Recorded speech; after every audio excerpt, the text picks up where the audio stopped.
Hi there. Good morning, good afternoon, good evening, wherever you are in the world. Gary Turner here, founder of Hexo Change and also inside and outside of corporate space, explorer and navigator. What I wanted to share today is another blog that I just wanted to narrate, always trying to make content more accessible where possible. So just looking to narrate a blog that actually I wrote about a month ago. And that particular blog was this one called Flying into Stormy Weather. So I will give that one a share. Let me just share my screen. And then hopefully you'll be able to see on the website, hexochangenow.com. If you're interested in content like this, blogs, poetry, writing, live events, in-person events, there's a lot of things we're trying to do via Hexo Change, which is just about really bringing us together to have deep, meaningful, exploratory conversations around stuff that really matters around sustainability, connection, reimagining the world of work, society and beyond, but very much through that space of emergence and space holding is really what we're looking to try and do. So here is the blog. I say it's about a month old. Let me make that a bit bigger. So I'll just go through and narrate that now. So Flying into Stormy Weather, part 1, brackets of not sure how many more. So far, actually, it has only been the one so far. So let me get going. So bear in mind, this is around a month ago and is after my first business trip in nearly 2 years.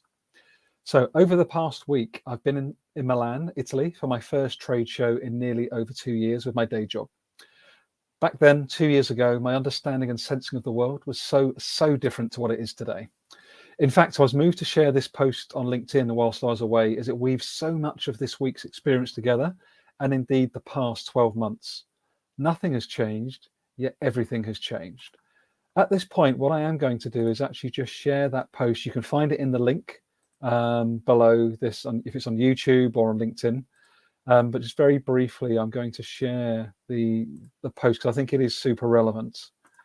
And some of the things you can see here, what I shared is that I'm about to enter that first. This is the night before going into the exhibition hall. So I'm sharing the last time I entered an exhibition hall, I didn't think and feel consciously about the interconnections of literally everything and everybody. Realize how my everyday purchases and my way of life keeps literally millions, if not billions, of equally valuable and important human beings at below the poverty line all around the world. I would never give a second thought to jumping on a plane multiple times per week. I'd never have the confidence to speak up and give healthy challenges to the status quo in coherent and helpful ways. I didn't realize I'd cry for 3 days after a human that I didn't even know got murdered halfway across the world. And I was too afraid not to look professional, i.e. like a cardboard copy of everybody else. But I also speak about the fact that as the pandemic hit in March 2020, I also had my surgery for testicular cancer. So a lot of things have really shifted for me on the inside, although on the outside, things look like almost identical. Same job, same relationship. A lot of things are still very much the same. So I'll go back to sharing the blog again. And again, you can find that LinkedIn post if you're interested at the bottom of this live, or if you're watching this back. So back into the post. On the run up to going, I had such a mix of emotions: frustration, anger, irritation, bemusement, guilt, hypocrisy, and so much more. I used to say that emotions are just data points as to where we are in our thinking, but increasingly I see them as data points as to what our bodies and conscious is communicating to us. The felt inside of my body realization that I was choosing to take a flight, which was not essential to an exhibition, which was not essential to perform my day job activities, knowing that the flight, jet fuel, the food, the hotel stay, the taxis, the petrol, the tons and tons of steel, metal and glass that make up the expo center, the disposable plastic cups, the packaging, the wrappers are all direct contributing factors to our current climate and social justice challenges.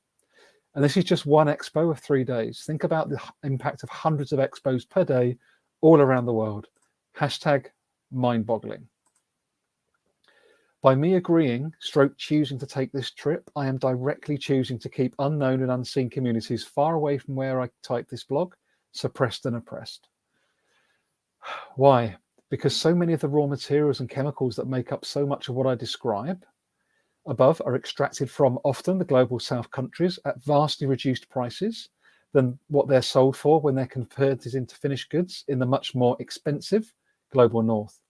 You could see it as capital flight from the south to the north in our prevailing paradigm. This is our so-called developed and modernized life.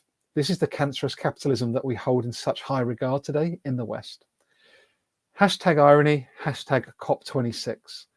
What you can see here is a picture from the lounge when I went traveling recently. So the current state of our developed and modernized life in the West was best brought to life in maybe the worst possible way, as I saw this advert in the British Airways lounge. Yes, more privilege and more modernity. What do you see, if anything, in this picture that I view as ironic? Let me share my personal perspective. COP26 is a gathering of world leaders and activists seeking on the surface to progress meaningful and change towards a more sustainable world. And British Airways is advertising this. Second, Reckitt is one of the largest consumer good companies on the planet that purchases many thousands of tons of the chemicals and plastics for their manufacturing. 3, once on the plane, we were handed a one-use Dettol hand wipe.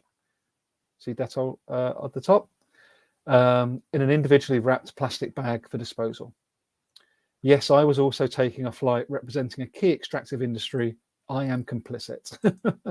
This is the multi-layers of modernity unfolding. Being aware and inside of these systems and knowing I need to change my ways increasingly within and as part of them is a perverse yet important space to be, I feel. I write a lot about this. I am part of the problem, and if we live in the West, we are all part of the problem. Reading, as I am now, a quarter of my way through Hospicing Modernity. Here is the book. An absolute must-read, Hospicing Modernity. It is increasingly clear to see why the way of life that I've described so far is so compelling in the West.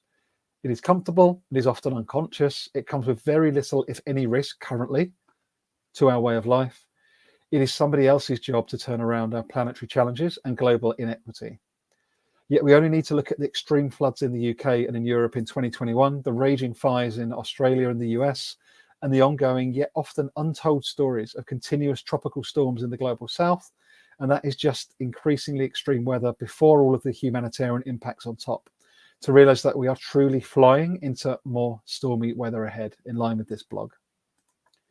So what is the purpose of this blog, you may ask? Honestly, I'm not 100% sure, except I felt the need to express that my business trip this time, 2 years on, felt very different. Notice felt, not just thought. It was not bad at all. It was really lovely being in human energy exchange again with my colleagues, meeting new interesting people, having a dance, reconnecting with contacts of years gone by. But if it is a choice between existential survival and enjoying this energy exchange, the former has to be the priority, but it isn't yet. Also, this can be an and scenario where we enjoy energy exchange locally, but seek to turn around our current challenges globally. The signs and signals of our modern ways are increasingly suffocating us. We may not see it yet, we may not feel it, but this is what is happening. I have so much more to digest, process, and reflect upon this week's trip, but for now I leave you with this as part 1 of what may be 2 or many more blogs in a series, but let's see what emerges. As always, there's no judgment or malice intended, yet there is always an intention to provoke reflection and exploration of your current ways of thinking and being as I continue to challenge my own. If you'd like to receive updates on blogs like these direct to your inbox, please do sign up at hexochangenow.com. And if you're curious to go on your own journey of inner exploration, either one-to-one or to receive strategic support alongside this one-to-one inner exploration, please do check my Calendly link, and I'd love to speak with you. So that's a blog from a month ago. I haven't done another one yet. There's been a number of other writings and poems that have sort of come through me since then. So you can find those on hexochangenow.com and also on my YouTube channel under the Poetry and Hexochange vlogs. But this one was Flying into Stormy Weather, part 1. And it has only been part 1 so far, but I hope you find some value in this. And all the very best for now, and stay safe wherever you are.